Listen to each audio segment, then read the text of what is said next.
Hello everyone, myself T. Meena, assistant professor mathematics. आज हम इस लेक्चर में पढ़ेंगे बीएससी पार्ट फर्स्ट का जो पेपर सेकंड है अवकल समीकरण। उसमें है चैप्टर अचर गुणांकों वाले रैखिक अवकलन समीकरण। जो अचर गुणांकों वाले रैखिक अवकल समीकरण है उसकी यदि हम डेफिनेशन दें तो यदि y तथा इसके अवकलजों के गुणांक अचर हों, यानी y और इसके अवकलजों के गुणांक अचर हों, तो इस प्रकार के समीकरण को हम अचर गुणांकों का समीकरण कहते हैं। अब जो nth कोटि की जनरली यदि हम लें, nth कोटि की समीकरण का व्यापक रूप लें जनरल फॉर्म, तो dn y upon dxn plus p1 dn minus 1 y upon dx n minus 1 plus and so on करके pn y equal to q। यहां जो p1 p2 pn है ये अचर है और जो q है या तो अचर है ये या x का फलन है। अब यहां हम देखते हैं कि जो अवकल संकारक है d, तो d है dy upon dx equal to dy।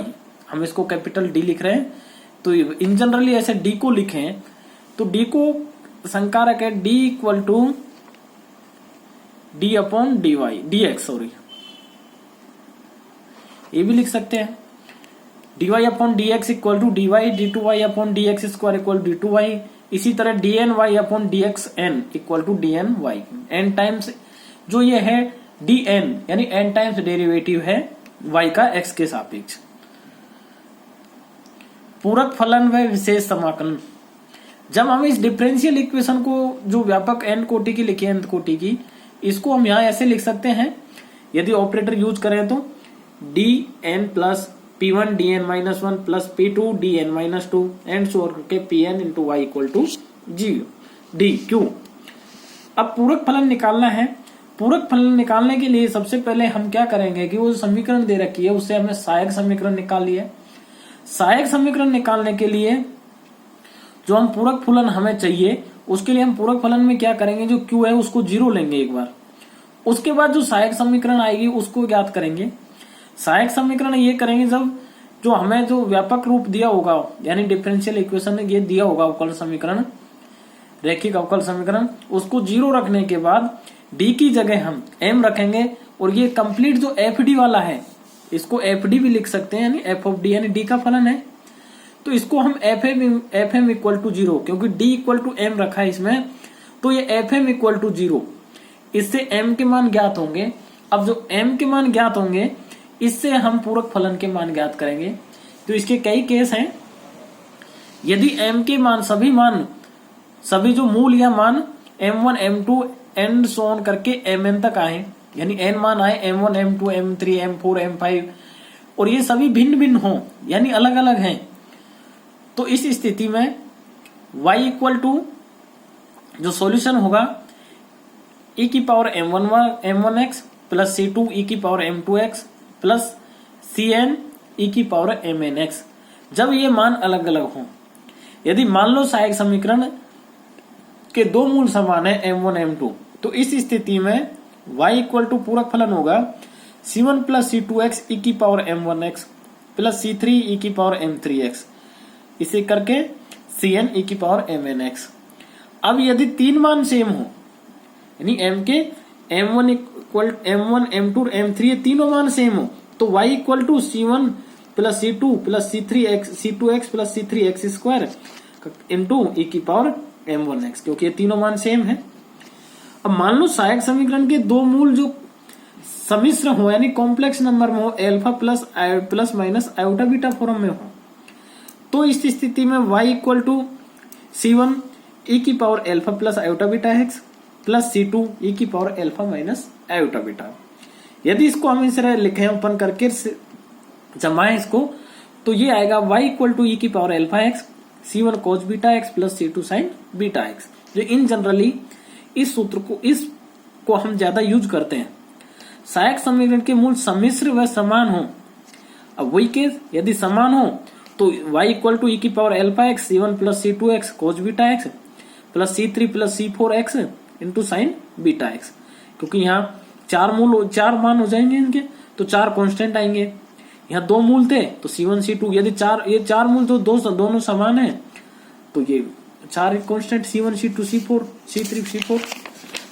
अब यदि हमें CF निकालना है, जैसे हमारे पास में क्वेश्चन है कि हल कीजिए कि D4 plus A4y equal to 0, जो हमें लीनियर डिफरेंशियल इक्वेशन दी हुई है, तो सबसे पहले हमें CF निकालने के लिए, क्योंकि शून्य है इधर Q का मान, तो हमें इसका CF निकालना है। CF निकालने के लिए क्या करेंगे, हम D की जगह M रखेंगे, तो सहायक समीकरण आएगी M4 प्लस A4 यानी M की पावर 4 प्लस A की पावर 4 इक्वल टू 0। मैं M4 लिख रहा हूं इसको ऐसे, M की पावर 4 प्लस, अब यदि हम इसको सेट करना पड़ेगा हमें, भाई M4 प्लस A4 है, इसको हम कुछ लिख नहीं सकते, तो हमने क्या किया इसमें 2m स्क्वायर A स्क्वायर एक बार तो ऐड किया, एक बार सब्ट्रैक्ट किया। जब ऐड कर रहे हैं तो ये अगर सब्ट्रैक्ट कर रहे हैं जो इधर है, तो अब इसको ये कंप्लीट 3 टर्म है इसकी, 3 पद स्टार्टिंग के, वो A प्लस बी का होल स्क्वायर से M square plus A square का स्क्वायर है ये, माइनस √2ma का होल स्क्वायर।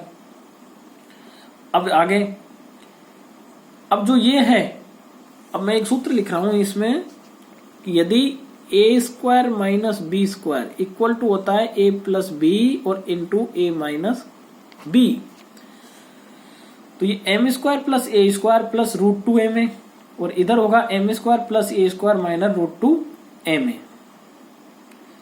अब जब ये ऐसे होगा कि m square plus a square plus √2ma, क्योंकि ये मैंने इधर लिख दिया है, इस सूत्र का उपयोग किया है।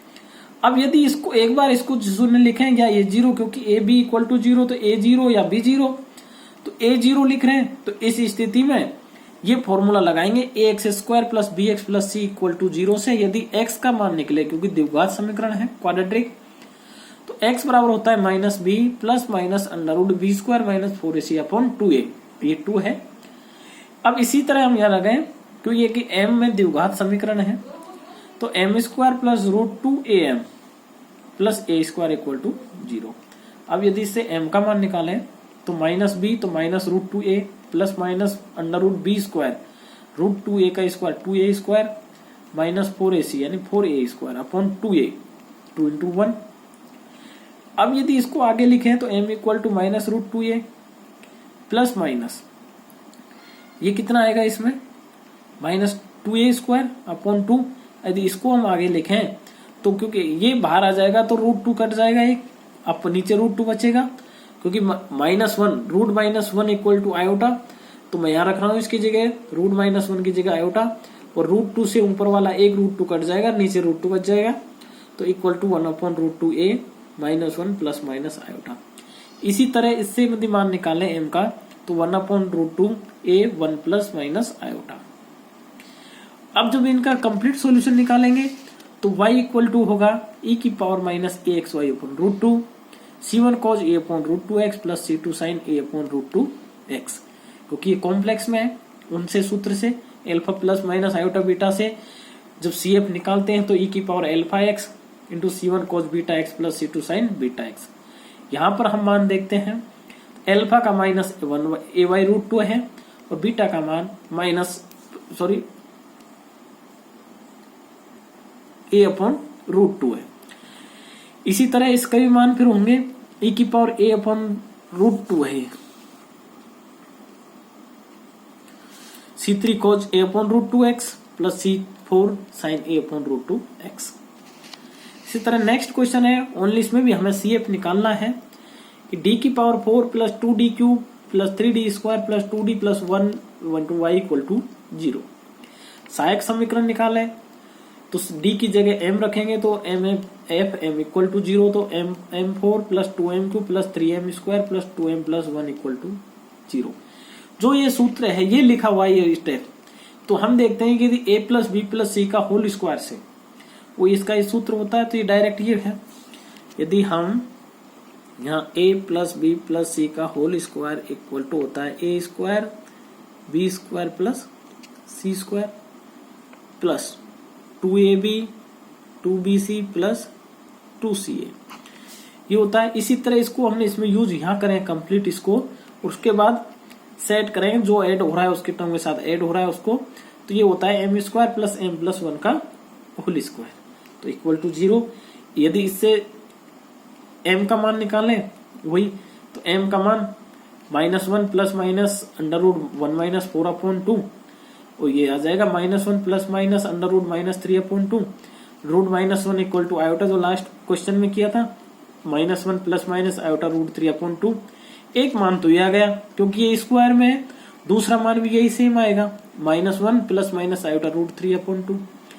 अब इसको फिर कंप्लीट सॉल्यूशन यानी कॉम्प्लीमेंट्री फंक्शन CF में लिखें, तो y इक्वल टू e⁻1/2x c1 plus c2x cos √3/x plus c3 plus c4x sin √3/2x। Because ये क्यों हो रहा है, क्योंकि ये दोनों मान सेम है। जब दो मान सेम हो और कॉम्प्लेक्स के रूप में हो यानी समिश्र के रूप में, तो उसका सूत्र यही होता है e⁻α(x) c1 plus c2x cos βx plus c3 plus c4x sin βx, जो मैं लास्ट में अभी बताया था पिछले। तो थैंक्स। आज के नेक्स्ट लेक्चर में हम पढ़ेंगे CF और PI यानी विशेष समाकलन में निकालेंगे, और CF तो निकलेगा ही, तो कंप्लीट सॉल्यूशन निकालेंगे हल में, उसमें CF प्लस PI होगा। तो थैंक्स।